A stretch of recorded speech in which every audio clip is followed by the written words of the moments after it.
नमस्कार दोस्तों, मैं हूं सुधीर कुमार, माँ डेयरी फार्म्स बाराबंकी उत्तर प्रदेश से। दोस्तों, जैसा आप सब जान रहे हैं, हम लोग रिपीट ब्रीडिंग पे एक बात कर रहे हैं इस समय।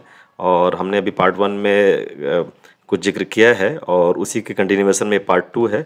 तो मैं एक जल्दी से एक रिकैप कर देता हूं और जिससे कि हम कनेक्ट कर लें तो पार्ट दोस्तों 1 हमने से, बात उसके की बाद ही कि पार्ट 2 सीमेन अपने पास रखा जाए, स्टोरेज रखा जाए तो सीमेन क्वालिटी ठीक हो जाएगी, सीमेन का क्वालिटी ठीक होगी, सीमेन का स्टोरेज ठीक होगा, सीमेन की हैंडलिंग ठीक होगी। फिर हमने टाइमिंग की बात कर दी कि कैसे हम लोग एआई टाइमिंग करें। तो ज़्यादा कहानी ना भी समझ में आ रही हो तो बेहतर है 12-14 घंटे में एक एआई कर दें, और हो सके तो अगले दिन रिपीट, अगले 12 घंटे के बाद रिपीट करवा दें। ये सबसे अच्छा तरीका है गाय को रोकने का, टाइमिंग को लेके। और अपने एआई वर्कर की काबिलियत तो आपको समझनी पड़ेगी। अच्छा दोस्तों, ये तो हो गया, देखें वो फैक्टर हैं जो गाय से बाहर हैं। अब बहुत से फैक्टर ऐसे हो सकते हैं जो खुद गाय के भीतर हैं दोस्तों। अब देखें क्या होता है कि गाय किस समय ओवुलेट कर रही है। हम जो सारी बातें कर रहे हैं, ओवुलेट करने का मतलब जो अंडा उसका निकलता है, ये सारी जो हम लोग कहानी कर रहे हैं, ये कहानी बेस्ड है इस कैलकुलेशन पे कि हम एक एवरेज स्टैंडर्ड गाय की बात कर रहे हैं, उसका अंडा ठीक समय से निकलेगा। अब आपको मैं बताऊं दोस्तों, हम लोग बात करते हैं कि गाय हीट में आने से लेके 26 से 32 घंटे के बीच में ओवुलेट करती है। जिस दिन हीट में आएगी उस समय से लेके 26 घंटे बीतने के बाद 26 से 32 घंटे के बीच में ओवुलेट करती है। लेकिन मैं आपको एक मज़ेदार बात किस्सा बताऊं कि एक मेरे पैरावेट थे, वेटनरियन भी नहीं थे, पैरावेट थे। मैं उनका नाम भी ले लेता हूं क्योंकि उनकी क्षमता की बात है, उनके लिए ताली बजने वाली बात है। तो पंकज जी हैं मेरे पास, जो आजकल मेरे पास एआई करने नहीं आते, लेकिन मेरे बच्चियों की सींग वगैरह डिहॉर्निंग करने, सींग दागने आते हैं। तो शुरू मेरा पहला साल था डेयरी का, और पंकज जी आए दोस्तों, और मैं आपको बताऊं, बहुत ध्यान से सुनिएगा। आए पहले दिन, देखिए ये आपने कई बार देखा होगा कि लोग आए और उन्होंने कहा अभी हीट ठीक नहीं है, अभी बाद में एआई करेंगे, ये तो समझ में आता है। या एआई कर गए और उन्होंने बोला फिर रिपीट करेंगे, कल फिर आगे करेंगे, ये तो ठीक हो गई बात, ये तो कई बार देखा है। लेकिन जो हमने आज तक नहीं देखा उस दिन के बाद से, वो ये था मसला कि पंकज जी आए और उन्होंने गाय को देखा और उन्होंने कहा कि आज एआई नहीं करेंगे, कल करेंगे। वो कल फिर आए दोस्तों, कल उन्होंने देखा, उन्होंने कहा कि आज भी एआई नहीं करेंगे, कल करेंगे। मतलब एआई रोज़ नहीं कर रहे हैं दोस्तों, वो देख रहे हैं और कह रहे हैं कल एआई करेंगे। फिर मतलब आप ताजुब कर जाओगे, मेरे पास रिकॉर्ड रखा हुआ है। 5वें दिन दोस्तों, तीसरे दिन भी आए वो यही कह के चले गए, चौथे दिन भी आए यही कह के चले गए। मैं सोच के दंग रह जाता हूँ कि कैसे उस सज्जन को समझ में आ रहा था कि मतलब अभी अंडा नहीं निकला है, निकलने की पोजीशन नहीं है। अब आप सोचें ध्यान से दोस्तों, वो 5वें दिन आए एआई करके गए और वो गाय गाभिन टिकी। इसका क्या मतलब है दोस्तों? उस गाय को अगर आप पहले दिन, दूसरे दिन आप कई बार एआई करके देख लेते, आप 2 सीमेन 4 सीमेन लगा लो, कुछ भी कर लो, गाय तो गाभिन होगी ही नहीं, क्योंकि उसका ओवुलेशन तो 5वें दिन निकल रहा है, उसका अंडा तो 5वें दिन निकला। तो अगर वो आप पहले दिन लगा एआई कर भी लेते तो भी कुछ ना होता दोस्तों। तो देखिए, ऐसे केसेस को संभालने के लिए ही जिसमें बहुत डिलेड ओवुलेशन होता है, किन्हीं कारणों से वो अंडा फंसा रहा होगा, जिसको भांप गए, कैसे भांपे हमें समझ नहीं आ रहा है। वो भांप रहे थे कि अंडा नहीं मिलेगा हमें इस समय, या नहीं ओवुलेशन है, तो वो आगे बढ़ाते रहे चीज़ों को, एआई को बढ़ाते रहे। तो ऐसे केसेस को करने के लिए दोस्तों हम लोग GnRH लगाते हैं। ये हमारा एक देखिए वेट केयर का रिसेप्टॉल आता है, गाइनारिच वगैरह भी आता है। और तो हम लोग क्या करते हैं कि एआई के साथ ही इसको GnRH लगा देते हैं दोस्तों। ये हार्मोन क्या करता है कि आपका जो मैच्योर फॉलिकल है, जो अंडे जैसे क्या होता है, देखिए अंडा कैसे बनता है, कई फॉलिकल होते हैं, और जो मैच्योर फॉलिकल होता है वही निकलता है और वो अंडा आपको मिलता है फर्टिलाइजेशन के लिए गाय का। तो GnRH क्या करता है, जो मैच्योर फॉलिकल है उसको ओवुलेशन करा देता है, उसको अपने अपने सेल से बाहर निकाल देता है, वो अंडा उपलब्ध हो जाता है आपके लिए। तो जो 5 दिन वाली कहानी हुई थी वो तो बहुत एक्सट्रीम केस था, लेकिन जैसे माने नॉर्मल भी हो सकता है, गाय हो सकता है 10-12 घंटे 15 घंटे आपकी एआई के बहुत देर बाद ओवुलेशन करने वाली हो। तो उस केस में जब आप उसको लगा दोगे, जैसे आप कई बार 12 घंटे में सिंगल एआई करते हैं दोस्तों, तो क्या होता है कि आप दोबारा एआई नहीं करने वाले हैं। और मान लीजिए उस केस में ऐसा वहाँ कई कुछ केसेस में ऐसा हो सकता है कि आपने एआई की और 12 घंटे में करके छोड़ दिया और अंडा नहीं निकला, अंडा 24 घंटे 30 घंटे के बाद निकला, तो आप फेल हो जाओगे। तो ऐसे केस में अगर आप रिसेप्टॉल लगा दोगे 5 ml, तो रिसेप्टॉल भी एक GnRH ही है, जो हार्मोन है वो गोनाडोट्रोपिन रिलीजिंग हार्मोन है, GnRH कहते हैं हम लोग जिसको। तो रिसेप्टॉल में भी वही है दोस्तों। तो हम लोग GnRH लगा लेंगे, रिसेप्टॉल लगा देंगे, तो क्या होता है कि देखिए थोड़ा सा उसमें कॉम्प्लिकेशन है दोस्तों। कुछ मित्र जो ज़्यादा जानते हैं वो कई बार फिर सवाल उठा देते हैं मेरे पे। मैं हमेशा चाहता हूँ कि चीज़ें अपने फार्मर के लिए कम कॉम्प्लिकेट की जाएं। मैं बात करना शुरू कर दूं कि फॉलिकल स्टिमुलेटिंग हार्मोन भी है, ये फॉलिकल रिलीजिंग हार्मोन भी है, फिर कोरुलान लगा सकते हैं। कोरुलान तो केवल फॉलिकल रिलीजिंग हार्मोन है। वो सारा कॉम्प्लिकेशन बढ़ता जाता है बातों में, इसलिए मैं वो सब अवॉइड करता हूँ दोस्तों। मैं बात को सिंपल रखना चाहता हूँ, इसीलिए मैं कहता हूँ कि जैसे क्या है कि आप एआई करने के साथ अगर गाय रिपीट कर रही है तो उसमें एक चांस ये भी होता है कि गाय का ओवुलेशन जो है डिलेड ओवुलेशन वाले केस वाली गाय हो। जो हमने 5 दिन की कहानी बताई थी वो रेयरेस्ट ऑफ द रेयर थी, और मेरे पास ऑन रिकॉर्ड है वो। जब किसी को भी कोई शक हो मैं उसको फ़ोटो भेज दूंगा। आज से 5 साल की वो मेरे रजिस्टर में लिखी हुई है, कैसे वो 5 दिन में आई नहीं होती रही, कैसे लोग रोज में लिखता रहा कि आज भी आई नहीं की, आज भी आई नहीं की, और वो पक्की बात है। लेकिन नॉर्मली ऐसा नहीं होगा। एक आध दिन 12 घंटा, 8 घंटा, 10 घंटा, 20 घंटा आगे पीछे हो सकता है ओवुलेशन। तो उसको मतलब उससे पार पाने के लिए हम लोग ऐसा कर सकते हैं कि हम लोग ये रिसेप्टॉल लगा दें दोस्तों, तो हम उस प्रक्रिया से फ्री हो जाएंगे। वहाँ हमारा कंसेप्शन के चांसेस बढ़ा देगा वो रिसेप्टॉल हमारा दोस्तों। तो एक हमने ये बात की। तो दोस्तों देखें, अच्छा ये हम लोगों ने इतनी बातें कर ली, और अब देखें दोस्तों जैसे सारी बातें हो गई कि कैसे सीमेन हैंडलिंग का इशू आया, सीमेन क्वालिटी का इशू आया, सीमेन एआई वर्कर का इशू आया, और सीमेन की क्वालिटी का इशू आया, और कैसे एआई टाइमिंग का इशू आया।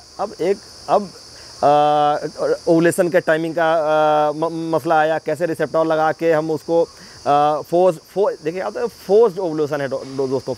और मतलब वो जैसे क्या होता है, वो ऐसा हार्मोन है जो जाएगा और जो काम 12 घंटा बाद होने वाला था उसको अभी करा देगा। तो आपके एआई के टाइमिंग से मैच कर जाएगा गाय का ओवुलेशन। आपके स्पर्म पहुंचाने के टाइमिंग से गाय का अंडे का रिलीज़ होने का टाइम मैच कर देगा दोस्तों। तो ये हो गया मसला। अब हम लोग जैसे अब कुछ ऐसे केसेस हो सकते हैं जैसे जिसमें आपका पशु जो है जिसमें कोई प्रॉब्लम हो, जिसमें कोई इन्फेक्शन वगैरह हो जैसे दोस्तों। तो इसीलिए हम लोग कहते हैं कि देखें, जब भी गाय हीट में आती है और गाय का डिस्चार्ज आता है दोस्तों, तो उस डिस्चार्ज को बहुत ध्यान से देखें। डिस्चार्ज बिल्कुल शीशे की तरह साफ़ होना चाहिए। शुरू में आप देखेंगे तो पतला निकलेगा, बाद में थोड़ा गाढ़ा होगा, लेकिन होगा शीशे की तरह साफ़। अगर उसमें कोई रेसा सफ़ेद जैसे आप देखें कोई सफ़ेद धारी वारी दिख रही है, आप मान के चलें कहीं ना कोई इन्फेक्शन है जो कि उस डिस्चार्ज के थ्रू आपको अपने को दिखाने की कोशिश कर रहा है कि मैं भीतर हूँ, कहीं ना कहीं कुछ गड़बड़। तो ऐसे केस में ये है कि हम लोग अपने गायों को जैसे कॉमन भाषा में कहते हैं दवाइयाँ रखवा लें। अगर डिस्चार्ज साफ़ नहीं आ रहा है तो बहुत कम चांस है कि गाय कंसीव करेगी दोस्तों। तो कोई इन्फेक्शन भीतर है तो उसको दूर करना हमें पहले ध्यान करना पड़ेगा कि हम कैसे उस इन्फेक्शन को दूर कर सकते हैं। तो अब फिर वही मसला आता है दोस्तों कि हम कौन सी दवाई करवाएं। देखें, बहुत पहले से हम लोग लेक्सिन वगैरह डालते रहे हैं, लेक्सिन इंट्रायूट्राइन पड़ता रहा है दोस्तों। और लेकिन ये है कि ये बड़ा एक लंबा हो जाता है सारा मसला कि इसको फिर हम लोग अपने वेटनरियन पे छोड़ें, या अगर आप चाहोगे तो मैं जो सॉल्ट हो सकते हैं 4-5 सॉल्ट जो इंट्रायूट्राइन रखे जाते हैं। लेकिन क्या है दोस्तों ना कि मैं कभी भी वेटनरियन की जगह नहीं लेना चाहता आपसे बात करने में। वेटनरियन का अपना रोल है और उनकी अपनी पढ़ाई, अपनी समझ होती है, और जो अच्छे वेटनरियन हैं वो समझते हैं कि जैसे लेक्सिन में सिफालेक्सिन है सॉल्ट, तो किस समय सिफालेक्सिन देना, इंट्रायूट्राइन करना ठीक होगा, या किस समय हमको ऑक्सी टेट्रासाइक्लिन देना है का इंट्रायूट्राइन वो रखना है आपके भीतर। और इन्फेक्शन बहुत ज़्यादा होगा तो इंजेक्टेबल भी इंट्रायूट्राइन के साथ साथ सेफ्टियोपर सोडियम वगैरह एक्सनल एक्सेप्ट आता है, इंटास का आता है, और एक का एक्सनल नाम से आता है, एक का एक्सेप्ट आता है। छोटी बड़ी गाय के हिसाब से नॉर्मली बड़ी गाय को 1 ग्राम का एक्सनल या एक्सेप्ट लगता है। सेफ्टियोपर सोडियम वो सॉल्ट है, तो वो इंजेक्टेबल 3 दिन लगाया जाता है जिससे कि कोई इन्फेक्शन हो तो ख़त्म हो जाए।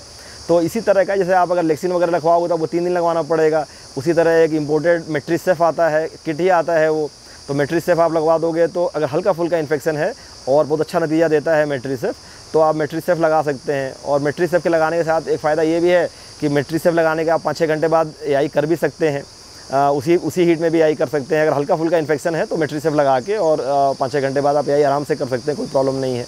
उससे पहले भी करने का कुछ मित्र जिक्र करते हैं कि उससे पहले भी कर सकते हैं आप। तो खैर मैं प्रिफ़र करता हूं कि अगर हमें शक हो तो हम उस हीट में कुछ ज़्यादा डिस्टर्बेंस ना करें, पहले हम इन्फेक्शन वगैरह दूर कर लें तो ही अगली हीट में मजबूती से एआई करें।